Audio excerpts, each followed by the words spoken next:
Bueno, hoy empezamos el último repaso, ¿no? del curso de semiología y cerramos con broche de oro con quizás, si acaso, la unidad más que abunda más la semiología, que es la neurología, ¿no? La neurología ha tenido mucha influencia de la escuela francesa y la escuela norteamericana, y se han solapado términos y conceptos que finalmente en nuestra época usamos, no todos, pero sí los más importantes. Como introducción, a manera en que puedan entender no solamente a la neurología como un concepto de signos y síntomas, diagnóstico y terapéutica, hoy les presento algo que hace más de 100 años dijo Freud en el primer capítulo de Interpretación de los Sueños, que es lo siguiente, abro comillas, y empieza así. Él dice, casi todos nuestros órganos internos en estado de salud apenas nos dan noticia de su existencia. Y cierra comillas. En esta pequeña oración, Freud nos habla de algo muy cierto. Por ejemplo, yo sé que todos ustedes están ahí en sus casas, probablemente están en la biblioteca, quizás algunos otros. Entonces, la gran mayoría, pienso, por no decir todos ustedes, no están pensando en cómo están respirando, ¿no? Ahora. No están siendo conscientes de que probablemente su diafragma desciende, hay una distensión pulmonar y un esfuerzo muscular hace que con la ayuda de la presión negativa se expulse el aire, ¿no?, hacia afuera, y nuevamente permita la inspiración y la entrada de aire. Y probablemente no son conscientes de que están respirando porque no les demanda un esfuerzo de antemano. O sea, no son conscientes de la existencia, quizás, de lo que para sí el respirar es para otra persona muy consciente. Por ejemplo, una persona que tiene fibrosis pulmonar avanzada, EPOC severo, alguna lesión, ¿no? Por ejemplo, una contracción muscular también causa un dolor intenso cuando la persona expande el tórax. Esas personas que tienen esa condición son conscientes primero de la enfermedad y conscientes de que necesitan respirar, son conscientes de la respiración. Y es justamente porque hay un daño en su estado de salud, como dice Freud. Es ahí recién cuando tomamos conciencia. El enfermo toma conciencia de algo que antes no tomaba. Y es justamente la conciencia que es lo que va a primar en el estudio de la semiología. Y es justamente la conciencia lo que ha demandado múltiples conflictos dentro de los hombres, de las personas del siglo anterior, sobre cómo definir, ¿no?, estos conflictos. Y en general la neurología, como ciencia, como disciplina, usa en su terminología la palabra déficit. La palabra déficit lo utiliza para síndromes motores, síndromes sensitivos, sensoriales, etc. Déficit. Y en general, el gran glosario de la neurología utiliza las palabras negativas, entendiéndose como palabras negativas como la ausencia o la disminución de las funciones, la ausencia o la disminución de la normalidad, o sea, lo cotidiano, lo común. De así, la ausencia de la voz, la ausencia del lenguaje, de la capacidad de lectura, de la manipulación y la práctica, del reconocimiento de objetos, se entiende como afonía, la ausencia de la voz, la alteración del lenguaje, una ausencia de lenguaje como la afasia, la ausencia de la praxia como la apraxia, y la ausencia del reconocimiento de objetos como la agnosia, la ausencia de un proceso o una etapa de la memoria, un recuerdo, ausencia de un recuerdo como la amnesia, la ausencia de la ataxia, la ataxia, y así. Si se dan cuenta, la neurología utiliza el lenguaje, utiliza el significante para dar nombre, a los déficits, pero algo curioso es que siempre utilizo este tipo de palabras negativas, ¿no? Ahora bien, la siguiente imagen probablemente marca un gran contraste entre el hemisferio izquierdo y el hemisferio derecho. Y esto también marca lo que últimamente los neurólogos y todos los estudiosos han estado haciendo, que es preferir a las enfermedades del hemisferio izquierdo.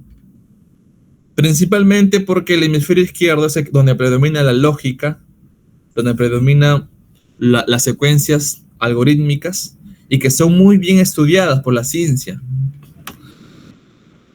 Por ejemplo, los síndromes del lenguaje predominantemente acá, ¿no? Las alteraciones temporales de la memoria, principalmente acá, símbolos lógico-matemáticos izquierdo, ¿no?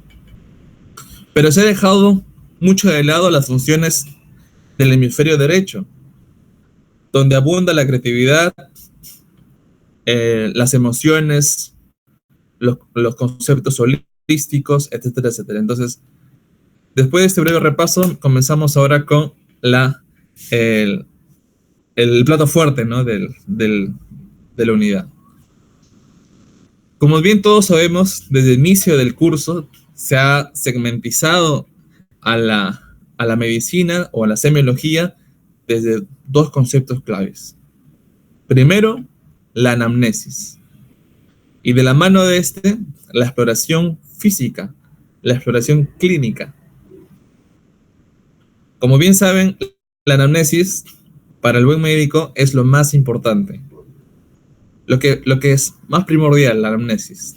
Acá se va a recopilar un conjunto de datos, de informaciones subjetivas que salen del paciente y que el médico, como cual detective, trata de ordenarlas, descarta algunas y se queda con otras y saca conclusiones. Y en su devenir diagnóstico, el médico utiliza algo que se llama la exploración física, que para los franceses era como un arte, más un arte, el método francés, que es de, como un detective, empezar a ver, ¿no? Evaluar lo que habla el cuerpo, qué es lo que manifiesta el cuerpo. Entonces, se ha dividido, por ejemplo, en el estado psíquico, o sea, la mente, alteraciones de la mente, de las funciones psíquicas superiores, las disfunciones de los pares craneales, los síndromes motores, reflejos o alguna alteración sensitiva. Finalmente terminamos con la coordinación y la marcha. Comenzamos entonces con la mente, que ha traído muchos conflictos, ¿no? De tratar de ordenarlos, tratando de entenderse a sí mismos. De tal manera que el estado mental puede ser segmentado de la siguiente manera. Podemos hablar de un estado de conciencia, ¿no? Y un concepto de orientación, el concepto de orientación. Y entonces, ¿qué cosa quiere decir conciencia? La palabra conciencia tiene como origen etimológico, que es el término, se comparte con el término de conocimiento. ¿El conocimiento de qué? Se preguntarán. El conocimiento, para algunos, del sí mismo. O sea, que se conoce a sí mismo, que sabe quién es, o sea, es una persona, vive en tal lugar, tiene tales funciones, se desempeña en tales cosas, es consciente del medio donde está, es consciente de que interactúa con otras personas, consciente de que está en un lugar establecido, etcétera, etcétera. Entonces, eso es conocimiento de sí mismos y del medio, en pocas palabras, la conciencia. Entonces, dentro de la conciencia, podemos aún seguir escarbando y entender que la conciencia está compuesta también por el conocimiento, por el contenido de esta conciencia y por el nivel de conciencia. Aquí, por ejemplo, una alegoría del estado de conciencia. Lo más externo, o sea, la cáscara, representa el nivel de conciencia.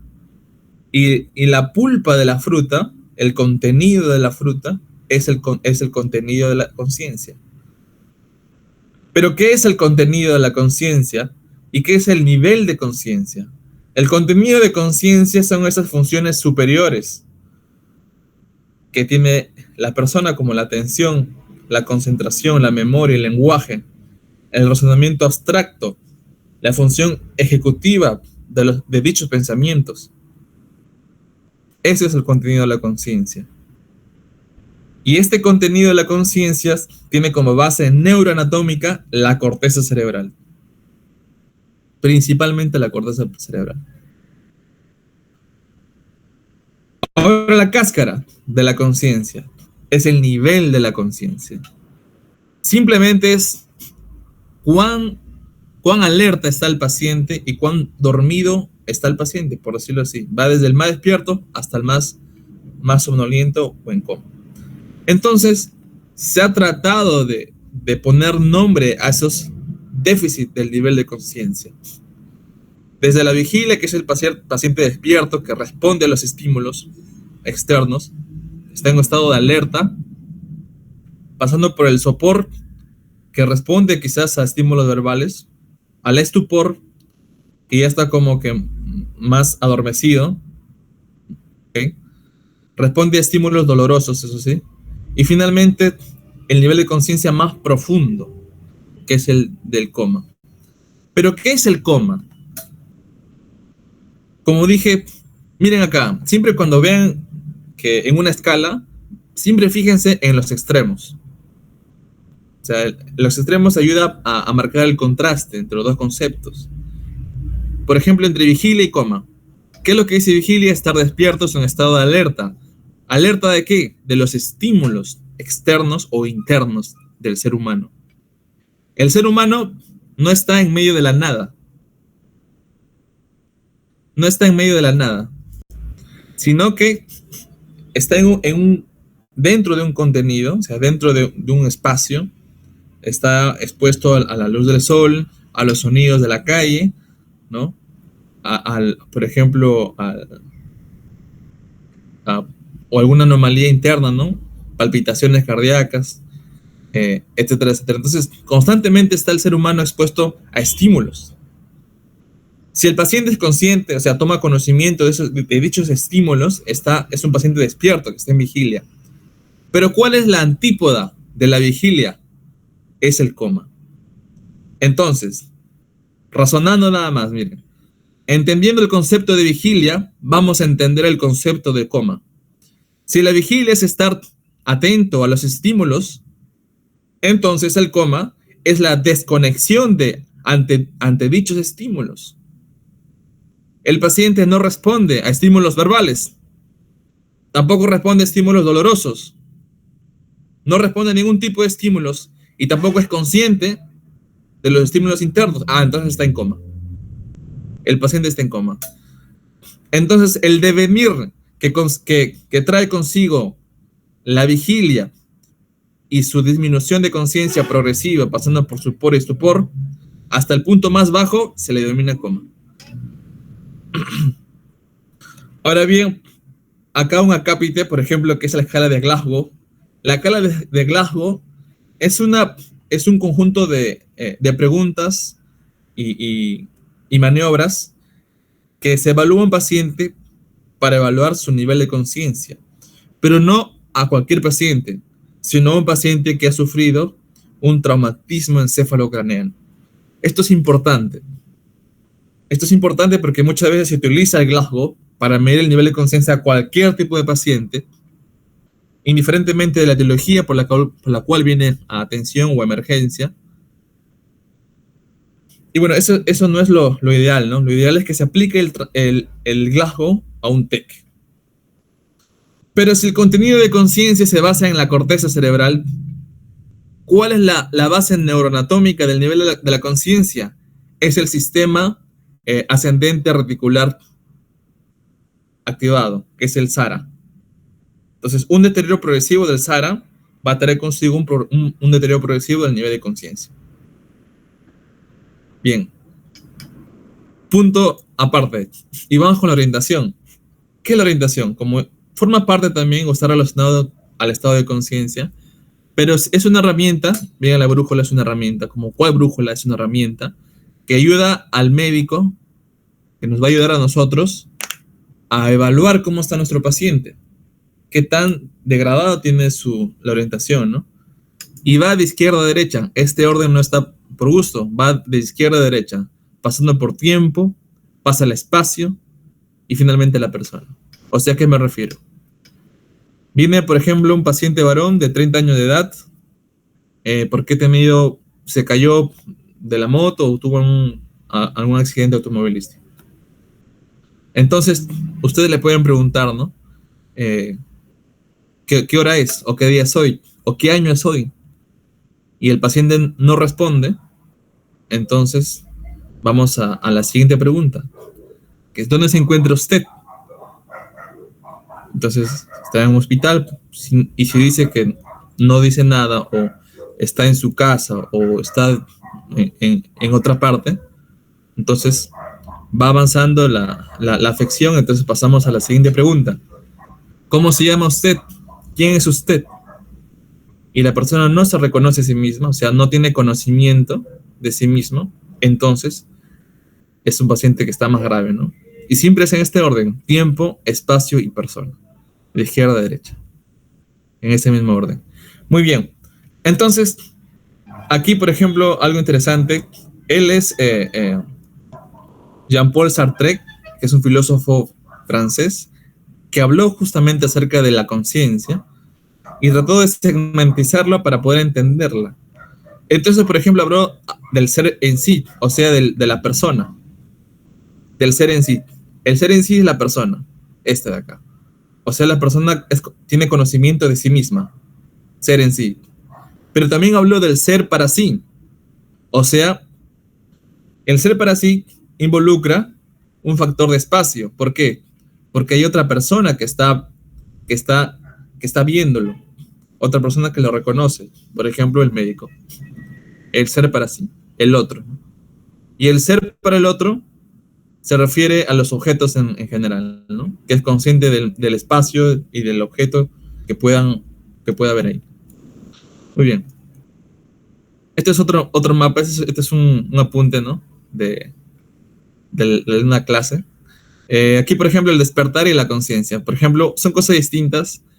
El despertar puede estar afectado por muchas causas. Si la causa es difusa, o sea, afecta la corteza cerebral, puede ser, por ejemplo, por una encefalitis. Una encefalitis es una infección, ¿no?, de toda la masa encefálica, encefalitis, por diversos patógenos, que puede ser viral o bacteriano, ¿no?, la cual es difusa y puede afectar su despertar. El paciente está dormido. Pero también puede ser más local, por ejemplo, en el tálamo. Un tumor que comprime el tálamo puede también causar problemas en el despertar del paciente. Y por supuesto, ¿no?, el sistema reticular activador ascendente también, ¿no? También, evidentemente, que es este de acá, que está ubicado en el tronco encefálico, ¿no? Ahí ven acá. Ya, entonces el nivel de conciencia también se basa principalmente en la corteza, ¿no?, como ya lo mencioné. Y aquí es la base neuroanatómica de las funciones mentales superiores. Muy bien. Pasamos a la siguiente, a los pares craneales. Solamente lo más importante. Lo más preguntado, el séptimo, el quinto, esos son los más preguntados. Y vamos a comenzar justamente con los más preguntados. Empezamos con el séptimo. Bueno, todo nace de la corteza cerebral, lo que está acá en la periferia. Esta corteza cerebral tiene este nervio facial tiene un caminito. Como es un nervio motor, principalmente motor, entonces tiene dos neuronas, dos motoneuronas. La motoneurona superior, ¿no?, y la motoneurona inferior, que es este de acá. Ambas van a formar parte de una red de caminos que transmite la información desde la corteza hacia los músculos de la cara. Si se dan cuenta, decusan en su travesía. Y el nivel del tronco encefálico se termina por distribuir, ¿no? Por ejemplo, acá. Este es el cerebro derecho, este es el hemisferio derecho, este es el hemisferio izquierdo.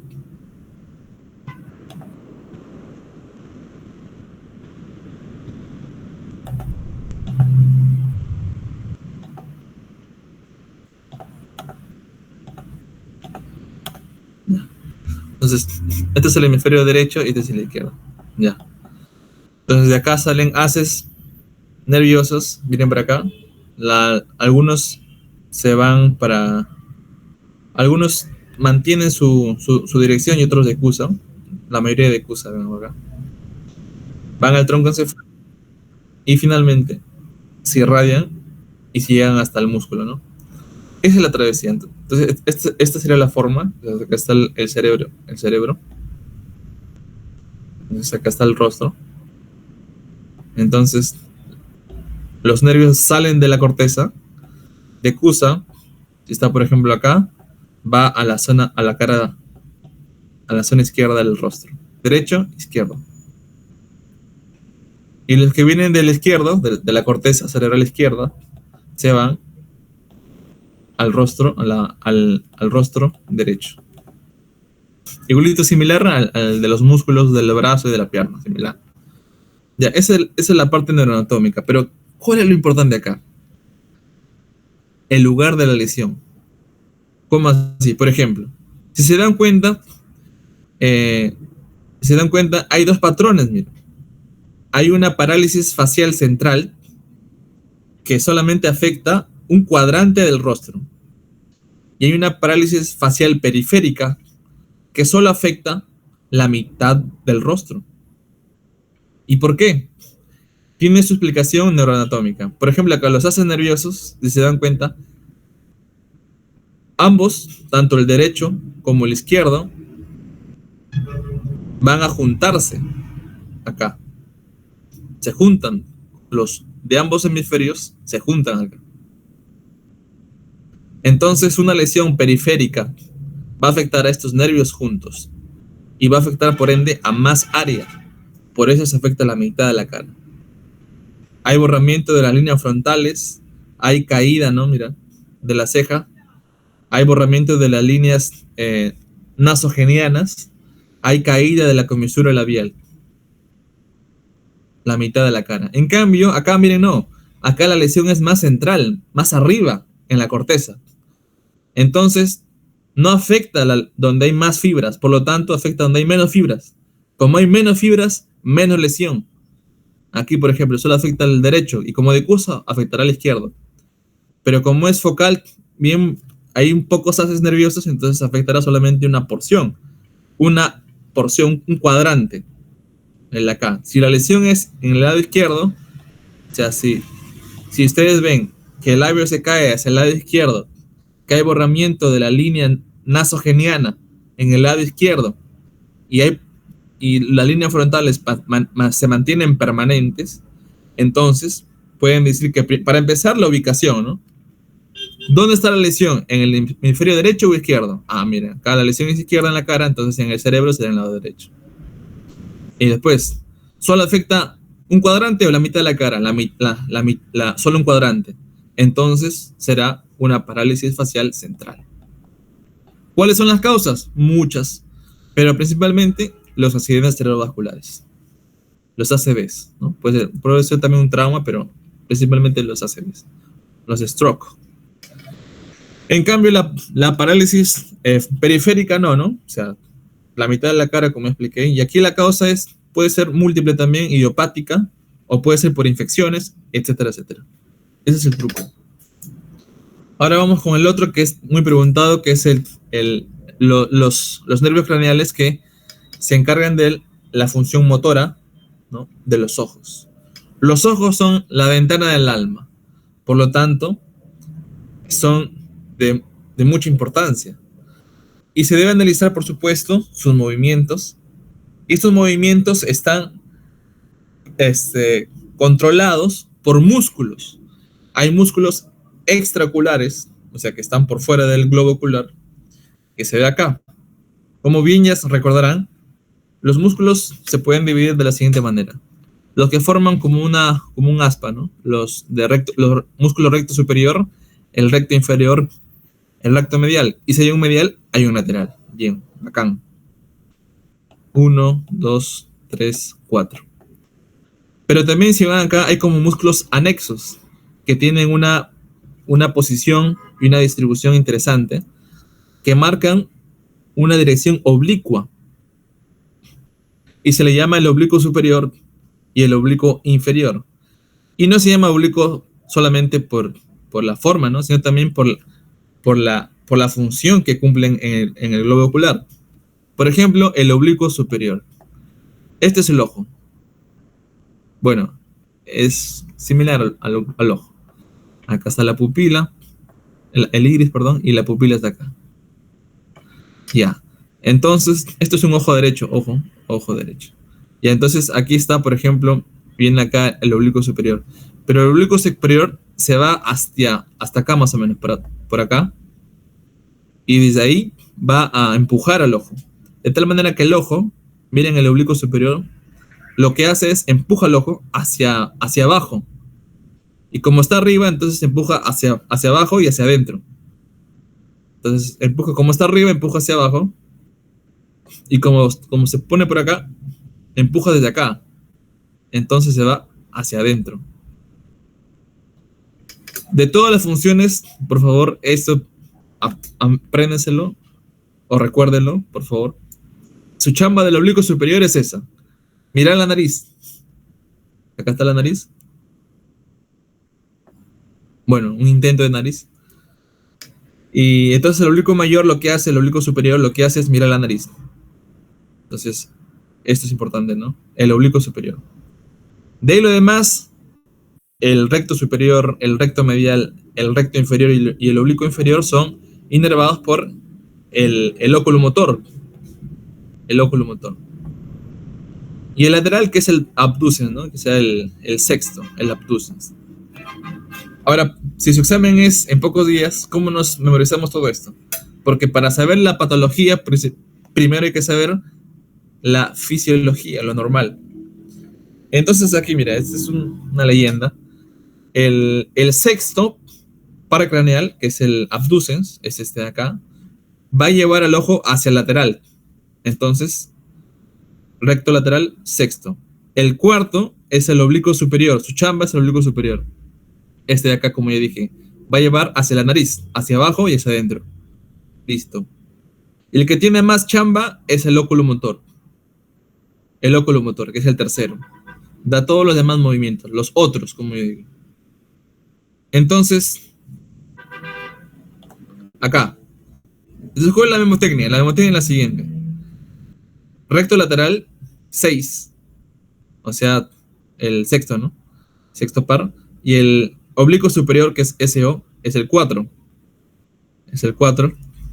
Y el 3, que son los otros. Entonces, óculo motor, que es el tercero, ¿no? Entonces, es como una fórmula química, ¿no? RL6, SO4 y R3. R de los otros. Los otros. O del resto, mejor. Del resto, mira, del resto. Ya está. Muy bien, entonces, por ejemplo, acá algo. Ah, ya, entonces el tercero es el que tenía más funciones.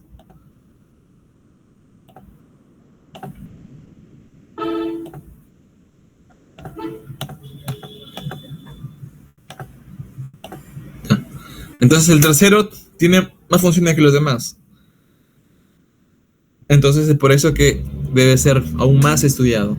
El tercero, por ejemplo, tiene función, aparte de motora, tiene función parasimpática, tiene función autónoma. ¿Cuál es la función motora? Como ya conocemos, que es la de movilizar, ¿no? el globo ocular, y además inerva el párpado.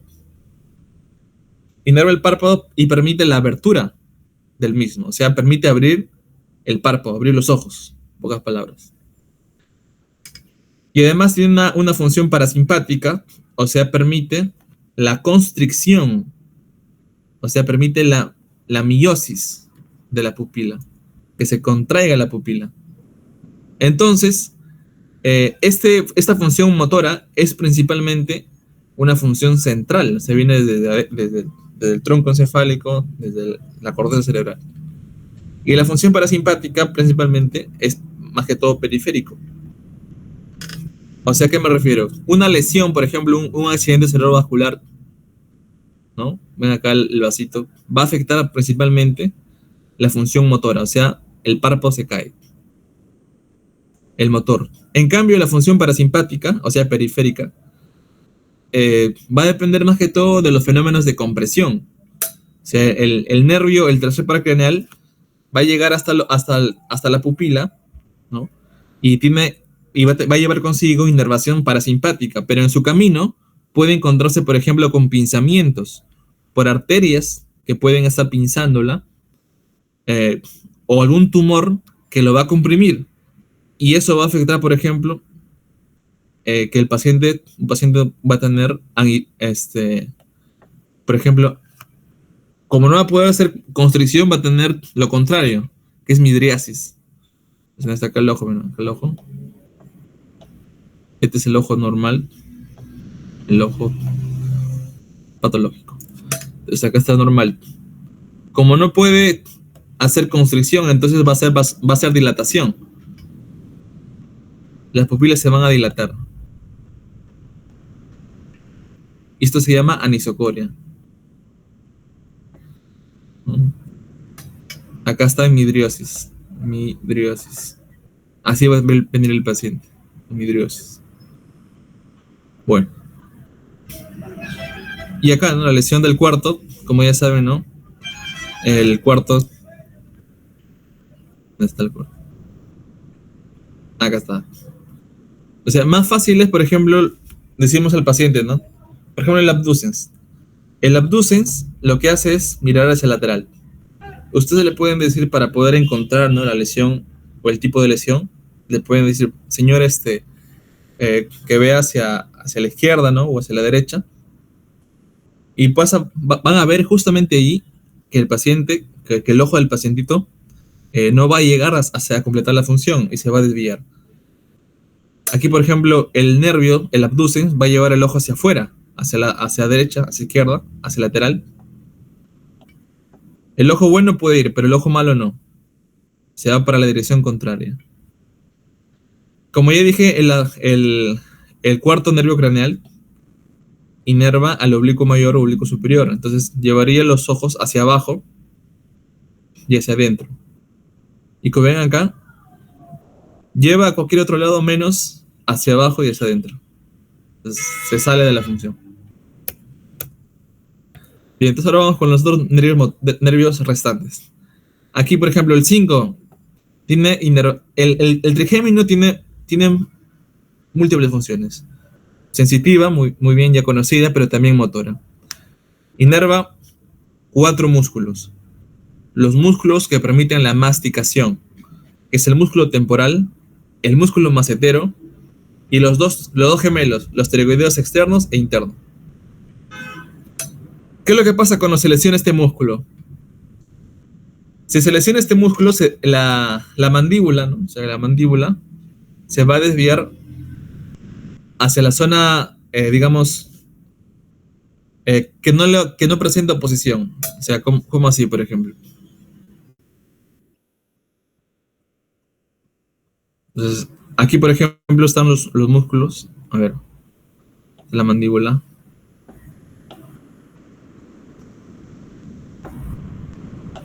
Ya, bueno. Entonces, acá está, por ejemplo, el quinto, el quinto izquierdo, y este es el derecho, ¿no? Por acá el derecho. Ambos lados, ¿no? Supongamos que se lesiona el izquierdo. ¿Ok? Entonces la mandíbula va en dirección del lado lesionado. O sea, hacia el lado izquierdo. O sea, el cuerpo avisa, ¿no? El cuerpo le está diciendo al médico, le están señalando dónde está la lesión. ¿Es el lado izquierdo o el lado derecho? Lado izquierdo. Y esto principalmente es porque en la lesión, los músculos de la masticación van a dar soporte. Entonces, al no haber un soporte motor, no hay quien soporte la mandíbula y gana la fuerza de los músculos de la masticación derecho. Entonces, los que están buenos, los empujan hacia los lados malos. Empuja la mandíbula hacia el lado de la lesión, hacia el lado izquierdo en este caso.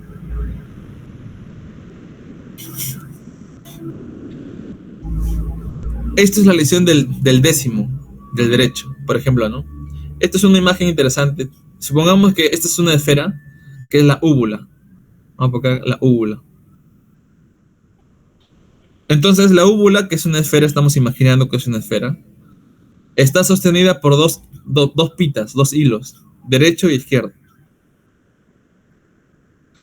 Entonces,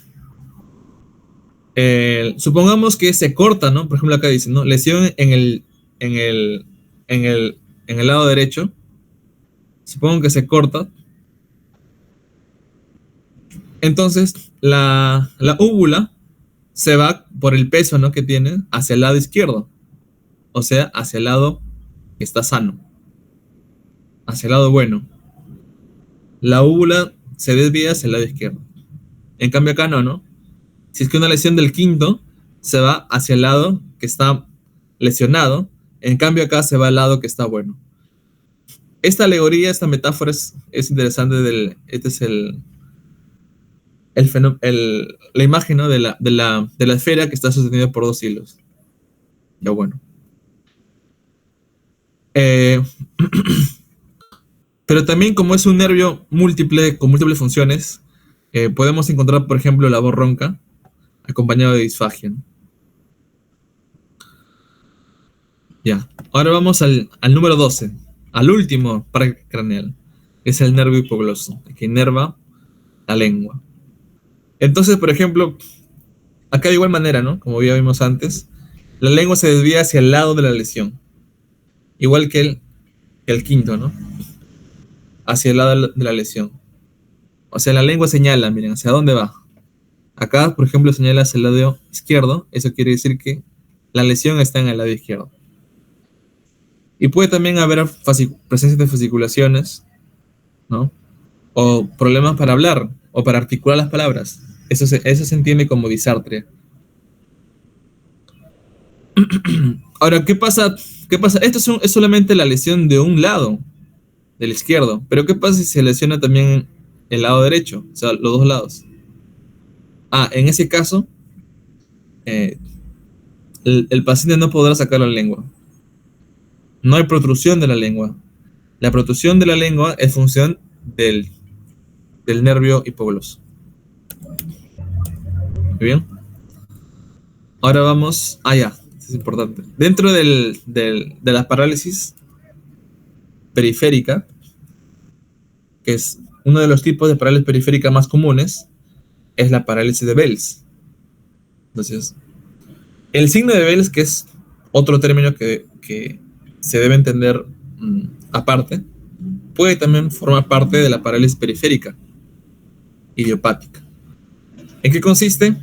Básicamente el paciente cierra los ojos, pero se entreabre, hay una leve abertura y el ojo pierde como la dirección y se nota, ¿no? La esclerótica, ¿no? O sea, lo blanco. Aquí, por ejemplo. Este es el fenómeno de Bell o signo de Bell. A ver.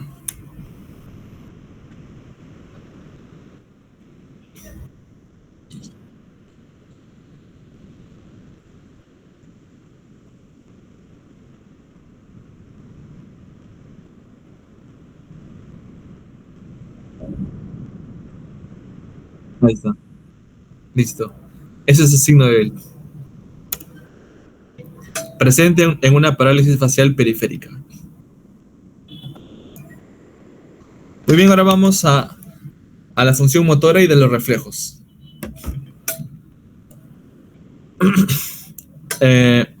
Vamos a evaluar en los músculos 4 cosas: el trofismo, el tono muscular y la motilidad, o sea, el movimiento. ¿Qué es el trofismo? Es el volumen, la masa, así, en sencillas palabras, la masa, el volumen de un músculo. O sea, un músculo puede estar bien rechoncho, está hipertrofiado. Un músculo puede estar haber perdido muchas proteínas, sarcopénico, bien débil. Eso es el trofismo muscular. Entonces, por ejemplo, podemos hablar de hipertrofias o hipotrofias, ¿no? En este caso, por ejemplo, podemos entender, este de acá, lo podemos dejar de lado, creo. No viene mucho el caso. Pero Pero la hipertrofia, por ejemplo, la enfermedad de Thompson, esto sí que lo menciona bastante, está presente, ¿no?, en este tipo de enfermedad. O en la distrofia muscular de Duchenne, ¿no?, que también se le denomina pseudohipertrofia. Pseudohipertrofia porque aquí hay alteraciones histológicas, que hay infiltraciones, por ejemplo, grasas, ¿no? Entonces, eso, eso es el primer pilar del examen de la motilidad, el trofismo muscular. La causa puede ser, las alteraciones pueden ser diversas causas, por ejemplo, muscular o neurogénica. Si es muscular, puede ser hereditaria, congénita. En general puede ser toda la gama de miopatías que existen, que son muchos. Las adquiridas, básicamente de nutrición, por ejemplo, esta enfermedad psiquiátrica que es la anorexia nerviosa. O enfermedades inflamatorias, que pueden también conducir a un déficit, ¿no?, del tejido muscular, como la polimiositis o la dermatomiositis. Tienen una base inflamatoria tremenda. Y bueno, también puede haber una lesión neurogénica, o sea, no solamente el músculo puede fallar, también puede fallar el nervio, o sea, aquello que estimula la contracción, ¿no?, del músculo y provoca la hipertrofia. Entonces,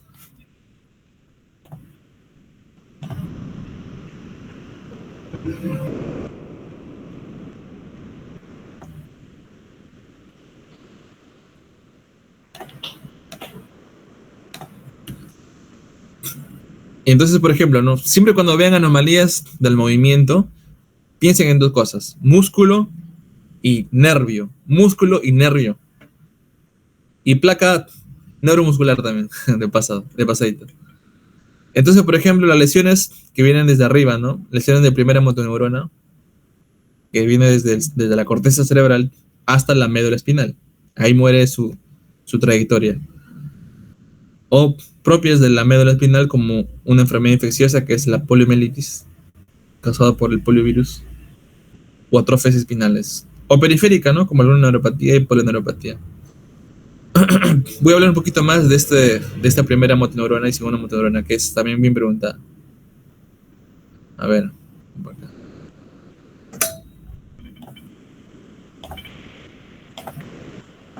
Ya. Y acá. Ahora vamos a hablar del tono muscular. ¿Qué es el tono muscular? Es la resistencia, por decirlo así. Es la resistencia del músculo ante la gravedad. Por ejemplo, o sea, un paciente que está con mucho tono muscular tiene mucha resistencia al movimiento, tiene mucha resistencia, ¿no? En cambio, un paciente que está hipotónico está como que flácido, ¿no? Flacidez. Ya está. Entonces, dos conceptos: hipotonía e hipertonía. Y aquí aquí sí vamos a necesitar hablar del sistema piramidal y el sistema extrapiramidal. Por ejemplo, este es el cerebro. A ver, este es el cerebro. Bueno, acá, este es el cerebrito. El cerebro tiene una corteza. La corteza sale, o sea, está distribuido según el homúnculo de Penfield. Hay inervaciones motoras que vienen desde acá, que van a inervar el pie, la mano, el brazo, el tronco. Entonces, de esa corteza cerebral van a salir haces nerviosos. Estos haces nerviosos van a pasar por el diencéfalo, ¿no? Van a llegar hasta la médula espinal. Si acá estamos hablando de la médula espinal.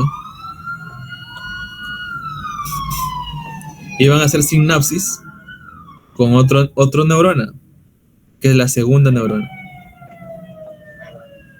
Entonces, y este de acá, ¿no?, va a llevar la información hasta digamos, al músculo. Entonces, lo que viene acá, desde acá, lo que se llama la vía córtico-espinal, es la primera neurona, o primera motoneurona. También se le llama sistema piramidal. ¿Por qué se llama sistema piramidal? porque como todo nervio va a decusar, o sea, se cruza. Si viene de la derecha se va a la izquierda, y si viene de la izquierda se va a la derecha. Decusa a nivel del bulbo raquídeo, o sea, el tercio inferior del tronco encefálico. Y esa región justo donde decusa se le denomina zona piramidal. Por eso también se le llama el tracto piramidal, ¿no? La zona piramidal. Y lo de acá es la segunda motoneuronal. Ya. En este caso, por ejemplo, cuando hay una lesión de primera motoneurona, o sea, de la neurona superior, la que viene del cerebro hasta la médula espinal, se le llama, por ejemplo, lesiones piramidales. Ese tipo de lesiones piramidales que afectan el recorrido, ¿no?, del nervio, va a traer consigo un fenómeno que se llama la espasticidad. Palabra que es usada coloquialmente, que seguramente ha sido escuchada de alguna manera por cada uno de ustedes, pero la espasticidad se entiende como el aumento del tono muscular, por esa hipertonía, pero asociado a la velocidad. Entonces, cuanto más, por ejemplo, ¿no?, una lesión de las vías piramidales, o sea, de la primera motoneurona, va a traer consigo un fenómeno que se llama la hipertonía, pero no cualquier hipertonía. Se denomina la espasticidad. ¿Qué lo caracteriza? Que ofrece una mayor resistencia al iniciar el movimiento, ¿no?, que va cediendo poco a poco con los movimientos lentos y suaves. Entonces, simplemente la espasticidad es el aumento de la resistencia asociado a la velocidad. Eso es, nada más. Y algunos señalan el fenómeno de navaja o el signo de la navaja, que no se da en todos los músculos. Se da, por ejemplo, en los extensores de la pierna, el signo de la navaja. Que es, por ejemplo, acá ven acá este grafiquito. Al inicio de resistencia, pero después ya no. Al inicio de resistencia y después ya no. Entonces, ese es más o menos el signo de la navaja. No está siempre presente en todos, pero bueno. Ahora, vamos con los extrapiramidales. Estos son los piramidales, los más conocidos. Pero los extrapiramidales, ¿qué es? Son las lesiones de los ganglios basales. Ya no se utiliza mucho este tipo de terminología, ganglios basales, o lesión de los ganglios basales para referirse a la rigidez, por ejemplo, porque los ganglios basales queda corto, o sea, las lesiones extrapiramidales van mucho más allá que los ganglios basales. Pero se entiende la idea, ¿no? Piramidal, primera motoneurona, extrapiramidal, lesión de los ganglios basales. Este tipo de lesiones da lo que se llama fenómenos de la rueda dentada. De la rueda dentada. Por ejemplo, ¿en qué enfermedad? Del Parkinson, ¿no?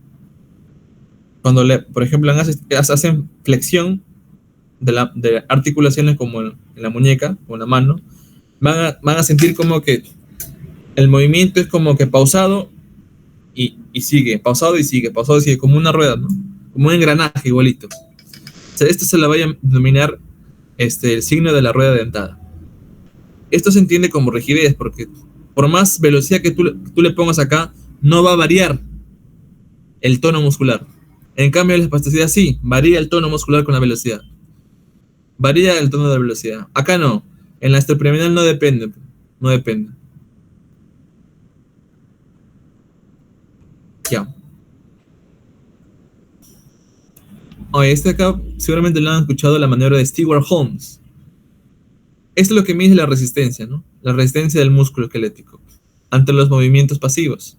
Por ejemplo, acá, el médico, miren la posición de las manos. La mano dominante, que es la del examinador, va a ir en el hombro, o sea, en la articulación glenohumeral. ¿Y cuál es la función de la mano derecha? Que es la de fijación. Va a fijar el hombro. ¿Y por qué va a fijar? Porque no quiere que el tronco se mueva, pues. El tronco. Y la mano izquierda, miren la posición, va en la otra articulación, que es la muñeca. O sea, en ambas manos, el médico tiene que poner tiene que ubicarlo sobre las principales articulaciones, el hombro y la muñeca, ¿no? Y lo que hace, por ejemplo, es Si ven acá, esta mano está como que sujetando, ¿no?, la muñeca del paciente. Y él, por ejemplo, debe decir, eh, intenta soltarte, ¿no? Intenta soltarte. Y si el paciente, y si el médico, ven esta mano invisible, bueno, esta mano invisible que está acá, es cuando el médico suelta la muñeca del paciente, suelta la muñeca y el brazo, perdón, el antebrazo, ¿no?, por la fuerza que hace, se regresa, ¿no?, hacia el mentón. Es negativo cuando no logra chocar con el mentón, con el rostro del paciente. Y será positivo cuando choca con el paciente. Esta se llama maniobra de Stewart-Holmes. Muy bien. Bien, ahora vamos con la movilidad, con la motilidad. Hay dos tipos de movilidad. Las voluntarias, o sea, me refiero, ¿no?, a los movimientos comunes de brazos y piernas. Y a la involuntaria, como los reflejos. Entonces, ¿qué va a evaluar acá? Evalúa la fuerza de contracción muscular a través de maniobras como la maniobra de Mingazzini, que consiste en que el paciente estire los brazos, cierre los ojos y por la gravedad, ¿no?, uno de ellos va cayendo. La maniobra de Mingazzini. Esto sirve para evaluar la fuerza de la contracción muscular, la fuerza contra la gravedad.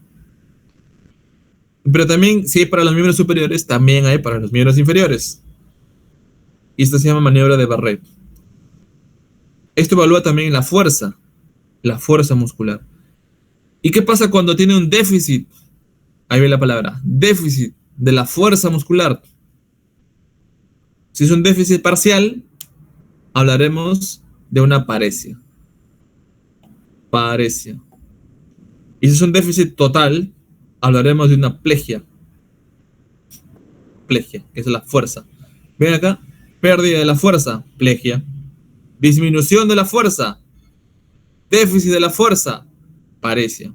Para esto sirven estas maniobras. Maniobra de Mingazzini, maniobra de Barrett. Bueno, acá está todo el glosario. Por ejemplo, monoparesia, solamente una extremidad. Una extremidad. Monoparesia, monoplegia. Una extremidad. Hemi es mitad. Mitad. Un brazo y una pierna del mismo lado. Un brazo y una pierna del mismo lado. Hemiparesia, hemiplegia. Pero ¿qué pasa si tiene las dos piernas y un brazo? Triparesia, triplegia. Bueno, yo nunca he visto esto, pero lo menciono. Si solamente las dos piernas, paraparesia, paraplegia. Y si son solamente los dos brazos y no las dos piernas, diplegia. Y si ya ambos brazos y ambas piernas están afectadas, tetraparesia y tetraplegia. Esto, por ejemplo, la tetraparesia y tetraplegia lo van a ver en pacientes que han tenido secciones de la médula cervical, a nivel cervical o el cuello. O pacientes, por ejemplo, que han tenido shock medular en esa zona también. O sea, cuanto más arriba la lesión, más peligrosos. Ahora hablemos de la movilidad involuntaria.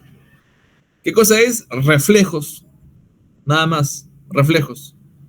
Bueno, los reflejos son respuestas motoras involuntarias que pueden ser medibles. Por ejemplo, acá hay una escala que se llama la escala de gradación de reflejos, que consiste más o menos en la respuesta, ¿no? Si es que es aumentada, disminuida. No lo menciono nomás como algo interesante. La cuestión es que ven acá, por ejemplo, los reflejos tienen un circuito nervioso que conecta el músculo con la médula espinal. Así, por ejemplo, algo interesante funciona en los movimientos. Hay una función activadora y una función inhibidora de los músculos. ¿De qué los músculos? Músculos agonistas y músculos antagonistas. El héroe y el villano. Por ejemplo, los antagonistas. Por ejemplo, ese es el clásico. Reflejo rotuliano. Hacen el reflejo no rotuliano y se espera que la pierna haga un movimiento hacia adelante. Y para hacer el movimiento hacia adelante, necesitan vencer a los músculos que se oponen a este movimiento y activar los músculos efectores que ayudan al movimiento. Así, por ejemplo, ¿no? Cuando se le da con un martillito en este tendón, va a activar receptores. Vamos a hablar un poquito aquí, por ejemplo. Acá está, hay dos tipos de receptores. A ver. Hay dos tipos de receptores. ¿Ok? También lo voy a hablar más adelante, pero ahorita de manera general. Dos tipos de receptores. Los receptores, los extrareceptores, las extrareceptores y los propioceptores. Los propioceptores. ¿Qué son los propioceptores? Ahorita lo que nos importa, esto de acá, los propioceptores. ¿Qué son los propioceptores? Son receptores que están ubicados en zonas estratégicas del cuerpo. ¿Dónde me dirán? En los tendones, hacia acá, en este tendón, en el tendón patelar, en los ligamentos, en algunos músculos, en zonas estratégicas. ¿Y para qué dirán? Primero nos sirve para que el cuerpo se ubique. ¿Dónde está? O sea, si por ejemplo el paciente está sentado, el cuerpo es consciente de que sus dos pies están alineados y paralelos. Si el paciente está sentado y tiene un pie sobre el otro, el paciente es consciente que tiene un pie sobre el otro. ¿Por qué? Por los receptores, por los propios receptores. Pero su hermano gemelo son los esteroreceptores, que son los muy bien conocidos, que son los receptores de Pacini, de Krauss, ¿no? De Ruffini. O sea, ¿de quién hablo? De presión, de frío, calor, temperatura, dolor. Son los esteroreceptores que están ubicados en la espesura de la piel. Estos están en la piel.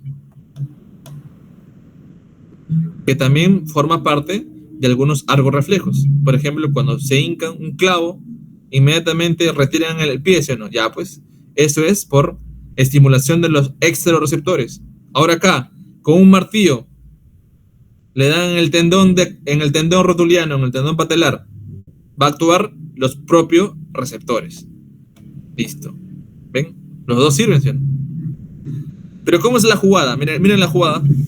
Los propios receptores van a estar ubicados en el tendón rotuliano. Y una vez que tú vengas con tu martillazo, y ojalá lo hagan, o sea, con delicadeza, ¿no? Con mesura y con técnica, den justo en el tendón. Entonces ellos van a estar ahí esperando tu martillazo y van a llevar la información.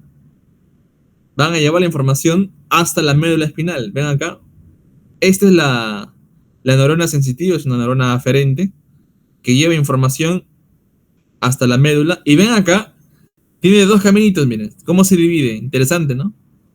Un caminito te lleva hacia la motoneurona, o sea, la neurona efectora, que va a inervar, miren acá, va a inervar el músculo que está acá. O sea, las cosas no están por las puras, ¿no? Tiene un fin, tiene una teleología. O sea, va al músculo, pero no a cualquier músculo, sino al músculo agonista. Acá está el agonista. ¿Esto qué va a hacer? Va a permitir que el pie se extienda. Y tú vas a decir, reflejo conservado, vas a decir. Pero no chambea solo, miren. Él no llega solo a su objetivo. Necesita de alguien más. Entonces, si ven acá, esta neurona verde se encuentra con un causa, miren, un causa, que es la interneurona.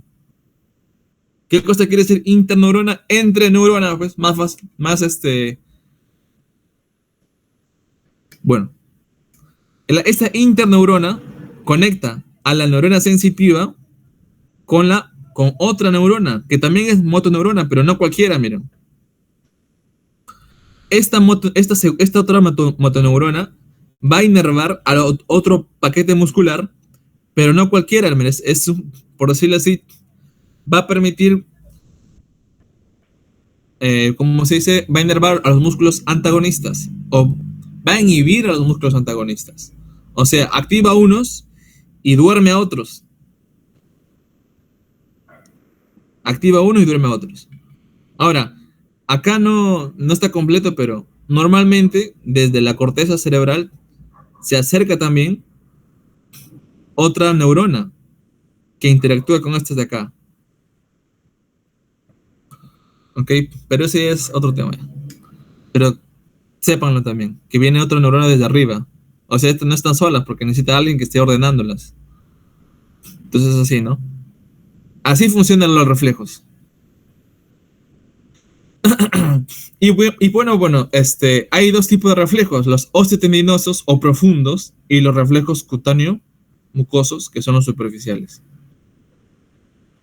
Eh, y para entender esto, obviamente, les he explicado los receptores, ¿no? Que son los profundos o los propios receptores o los superficiales o los esteroreceptores. Por ejemplo, los reflejos osteotendinosos, como ya seguramente habrán visto, están el reflejo bicipital, el reflejo tricipital, el reflejo rotuliano y el reflejo aquiliano. Aquí, por ejemplo, una memotecnia, ¿no? Árbitro. A de S1. Rotuliano se encarga del L2, L3, L4. Bicipital S5, C5, C6. Tricipital, el que le sigue. Al B le sigue el tri. C7, C8. Miren, aquiliano, A es la primera letra del abecedario. Y S1, 1 es el primer segmento, ¿no? El primer nervio, perdón. Sacro. Aquiliano. Entonces, ahí más o menos para que memoricen. Después están los reflejos cutáneo mucosos. ¿Quiénes están acá? Por ejemplo, los reflejos fisiológicos primero, que está el cutáneo abdominal, que es, vamos a ponerle play acá.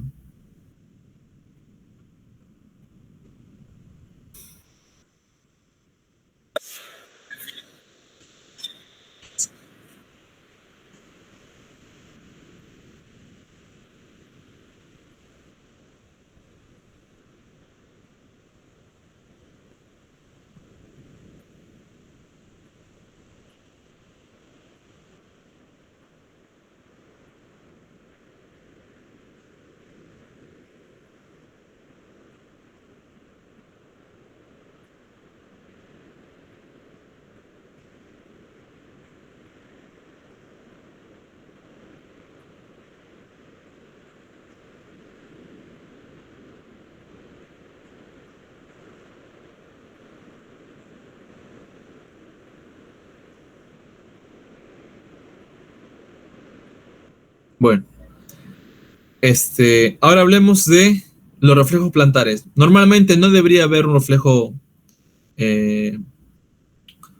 patológico. O sea, ¿a qué me refiero? O sea, cuando hay una estimulación, por ejemplo acá, ¿no? Hay dos caminos, que esté bien o que no esté bien.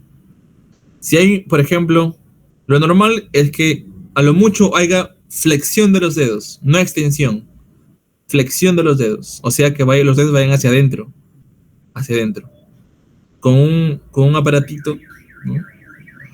Van por el margen plantar, ven acá, recorren todas las bases de los dedos, ¿no? Y terminan en el hallux, o sea, en el primer dedo.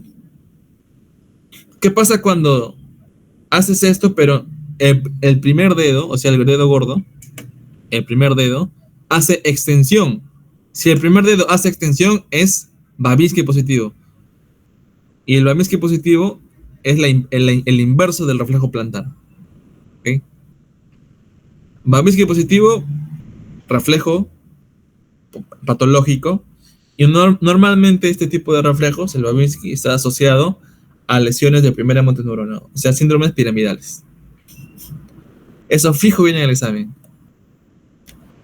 Otra curiosidad es el reflejo de Hoffman. Eso también le van a preguntar. O tal vez ya le preguntaron en sus prácticas. ¿Qué es el reflejo de Hoffman? Básicamente es con 3 dedos, el médico utiliza 3 dedos acá. Bueno,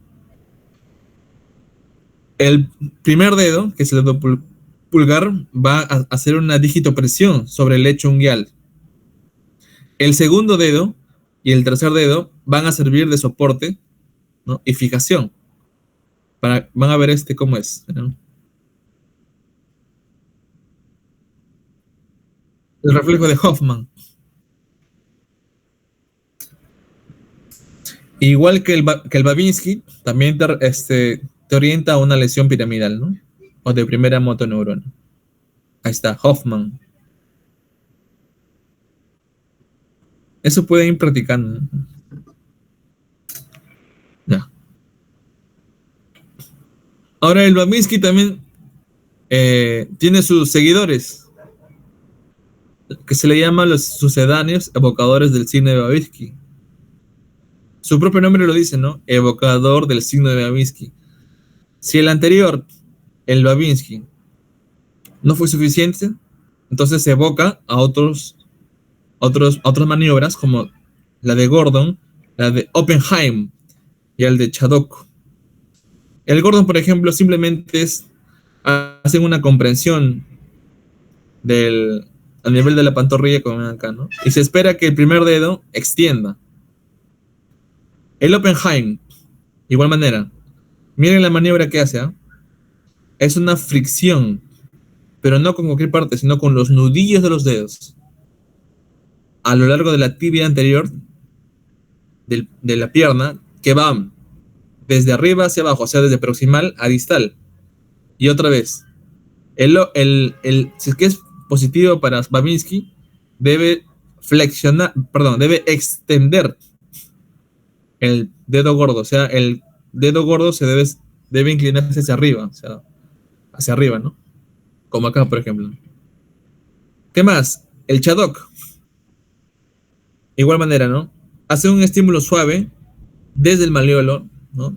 En el margen lateral, de igual manera, desde proximal a distal, o sea, desde el talón hasta los dedos. De igual manera se espera que si fuera patológico, extendiera el primer dedo. Acá el truco es chequeen el primer dedo. Es el truco. El primer dedo, el dedo gordo.